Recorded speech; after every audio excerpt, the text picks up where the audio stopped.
네, 우리 모두는 다 아버지가 있습니다. 물론 먼저 아버지를 보내신 분들도 계시지만 우리 모두 다 아버지와 어머니 사이에서 태어났죠. 그런데 우리 모두가 각자가 경험한 아버지는 다들 다릅니다. 다양한 환경에서 각자의 아버지가 어떠한 성향을 가지셨고 또한 어떠한 교육관을 가졌는지에 따라서 우리를 다 달리 키우셨기 때문이죠. 엄한 아버지 밑에서 자라면 나중에 커서도 아버지께 쉽게 다가가지 못하고 부드럽고 편안한 아버지 밑에서 자라면 좀 더 쉽게 아버지를 대하곤 합니다. 그러다 보니까 우리가 본능적으로 우리가 경험한 아버지를 하나님께 투영하기도 합니다. 과거에 한 청년과 교제할 때 들었는데 어렸을 때 아버지로부터 심한 폭행과 폭언을 당해왔다는 얘기를 듣게 되었습니다. 그리고 나중에 성인이 돼서 교회를 다니기 시작했는데 하나님을 아버지라고 부르는 것도 너무 힘들었고 또한 그 하나님께서 아버지이시면서 사랑이시다라는 말도 굉장히 어려웠다라고 그렇게 전하더라고요. 그런데 나중에는 정말 성령 하나님의 역사하심 가운데 하나님을 통해 바른 아버지상을 깨닫게 되었다라고 저에게 말하여 주었습니다. 이처럼 우리가 경험한 우리의 육체적 아버지상을 하나님으로 유추하기도 합니다. 그래서 하나님에 대해 때때로 오해할 수도 있죠. 하지만 오히려 반대로 성경에서 말하는 참된 우리의 아버지이신 하나님을 통해서 우리의 육체적 아버지를 보아야 하겠습니다. 또한 우리의 오해 가운데 하나는 바로 구약을 통해서도 우리가 오해할 수 있기도 합니다. 예를 들어 구약에 보면 하나님께서 이스라엘 백성들을 좀 많이 혼내기도 하시고 이스라엘의 잘못을 계속 지적도 많이 하십니다. 그러다 보니까 우리의 머릿속의 이미지 가운데 하나님은 거룩하고 정의롭고 공의로우시기 때문에 우리를 사랑으로 대해주시는 것이 아니라 늘 우리에게 혼내시고 야단치신다로 오해할 수도 있습니다. 그런데 재미있는 점은 그 구약에서 그렇게 말하는 이스라엘 백성을 하나님께서는 결코 버리지 않으시고 끝까지 함께 하시고 또한 은혜로 그들을 돌보아 주신다는 것이죠. 이것을 우리의 예로 들어보면 좀 더 이해가 쉬운데요.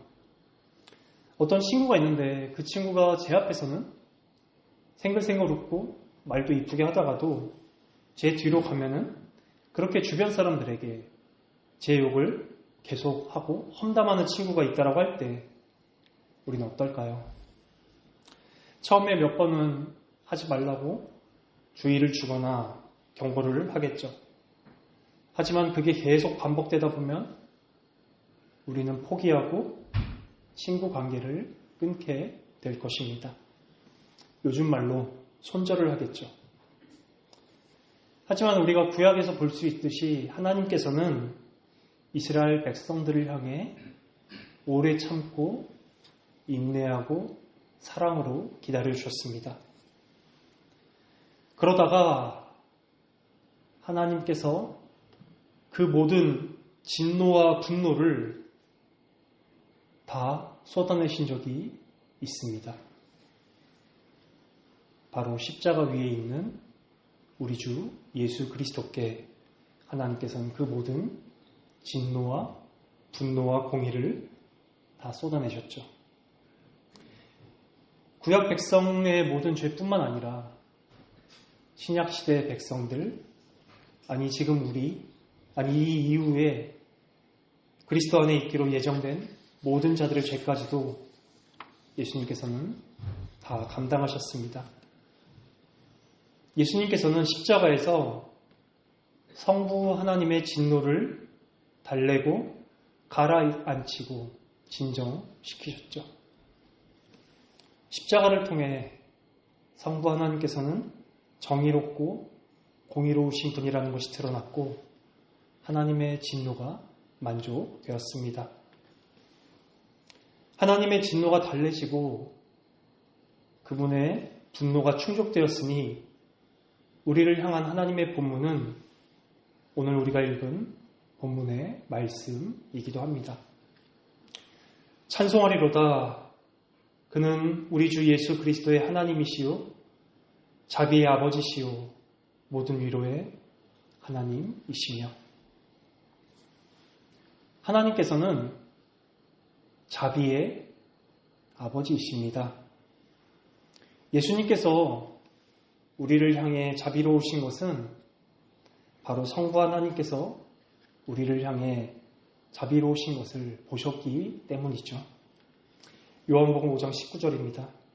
아들이 아버지께서 하신 일을 보지 않고는 아무것도 스스로 할 수 없나니 아버지께서 행하신 그것을 아들도 그와 같이 행하느니라. 하나님께서 우리를 향해 자비로우시기 때문에 아들이신 우리 주 예수 그리스도께서도 우리에게 동일하게 자비로우십니다. 신학 용어 중에 구속 언약이라는 단어가 있습니다. 바로 이 세상을 만들기 전에 하나님과 예수님께서 타락한 인류를 구원하기로 합의하셨다라는 내용이죠. 하나님께서 구원의 길을 작정하셨다는 사실은 구원을 이루신 예수님과 똑같이 우리를 향해 사랑과 자비의 마음을 그분이 가지고 계시다는 것을 분명하게 보여주기도 합니다. 그리고 우리와의 관계를 회복시키기 위해서 자신의 사랑하는 아들을 십자가에서 죽이기까지 하셨죠. 어떤 이들은 이렇게 말하기도 합니다. 하나님께서 정말 우리를 사랑하셨다면 하나님께서 직접 오셔야 하는 거 아니냐, 이렇게 말하기도 합니다.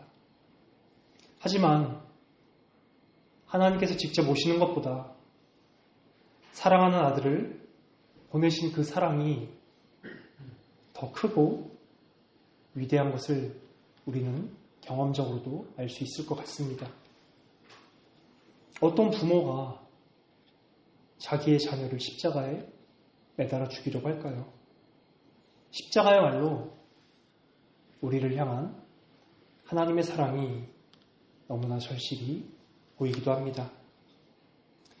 그리고 예수님께서 자신의 마음이 온유하고 겸손하다라고 자신을 소개하신 것처럼 하나님께서도 자신에 대해 소개하신 구약의 구절이 있습니다. 출애굽기 34장 6절입니다. 여호와께서 그의 앞으로 지나가시며 선포하시되 여호와라 여호와라 자비롭고 은혜롭고 노하기를 더디하고 인자와 진실이 많은 하나님이라. 하나님께서는 자비롭고 은혜롭고 오래 참고 사랑과 진리 그 자체이십니다. 하나님께서 자신을 소개하시면서 가장 먼저 말씀하신 성품이 바로 하나님의 자비입니다. 예수님께서 우리를 향해 늘 조건 없이 받아주시고 용납해 주시고 사랑해 주시는 것이 주시면서 우리를 자비로 대하여 주시는데 예수님의 아버지이신 하나님께서 우리를 자비롭게 대하지 않는다는 것이 더 이상한 것 같습니다.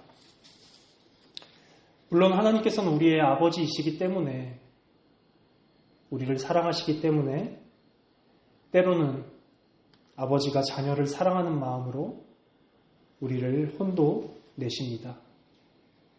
하지만 그 혼냄의 바탕은 사랑이시죠.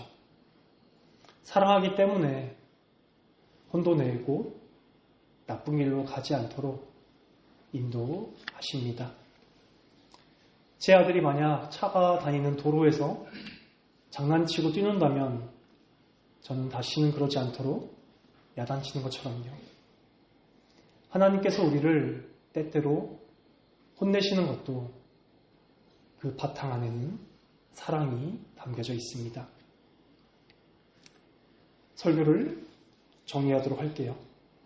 우리 육신의 아버지로 하나님을 봐서는 안 되고 오히려 성경에 나온 하나님 아버지를 통해서 우리 아버지를 보아야 합니다.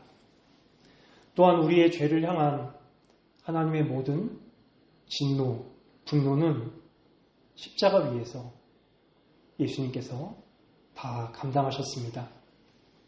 모든 세대, 구약과 신약, 아니 앞으로 태어날 모든 택함받은 백성의 죄는 예수님께서 십자가에서 다 감당하셨습니다.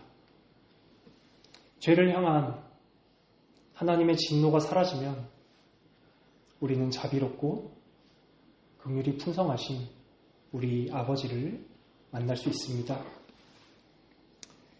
아직 잘 모르시겠다면 오늘 집에 가서 누가복음 15장에 나온 그 아버지를 한번 묵상해 보시기를 권면드리겠습니다.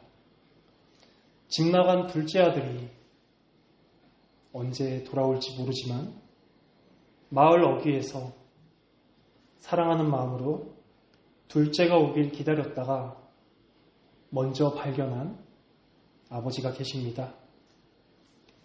집을 향해 오던 둘째 아들보다 아버지가 그를 먼저 발견한 것은 바로 끊임없이 참고 사랑하는 마음으로 시선을 둘째 아들이 돌아올 길 위로 늘 두신 아버지의 사랑이 담겨져 있습니다. 또한 돌아와서 단 한 번도 핀잔을 주거나 눈치 주지 않고 아들의 모든 지위를 회복시켜주며 잔치를 열어주며 기뻐하고 즐거워하는 우리 아버지를 보세요. 심지어 율법적인 첫째 아들이 아버지를 향해 분노할 때도 사랑으로 참고 인내하셨습니다. 둘째 아들을 향해서는 사랑과 자비로 대하시고 첫째 아들을 향해서는 사랑으로 참고 인내하신 우리의 자비로우신 아버지이십니다. 저는 개인적으로 이 하나님의 자비라는 영광을 굉장히 사랑합니다. 왜냐하면 이 하나님의 자비라는 영광은 우리가 이 땅 가운데서 오직 이 땅 가운데서 죄인일 때만 누릴 수 있는 특권이고 권세이기 때문입니다. 우리가 죽고 나중에 영화로워지면 우리는 더 이상 하나님의 자비를 경험할 수 없습니다. 영화로워졌기 때문이죠. 우리가 죄인으로 있을 때만 우리를 향한 하나님의 자비를 깊이 누리고 경험할 수 있습니다.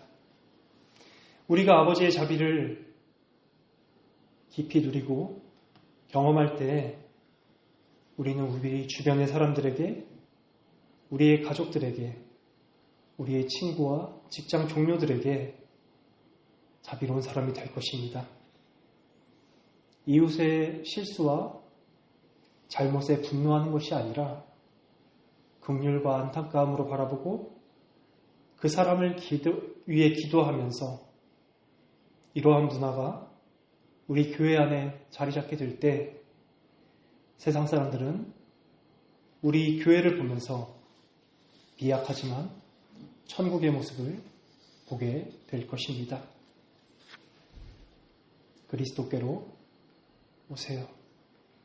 오직 그리스도 안에서만 우리의 자비로우신 아버지를 만날 수 있고 누릴 수 있습니다.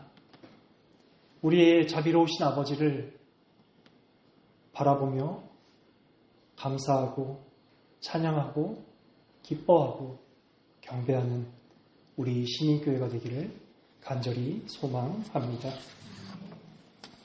네, 함께 찬양 한 곡 하겠습니다.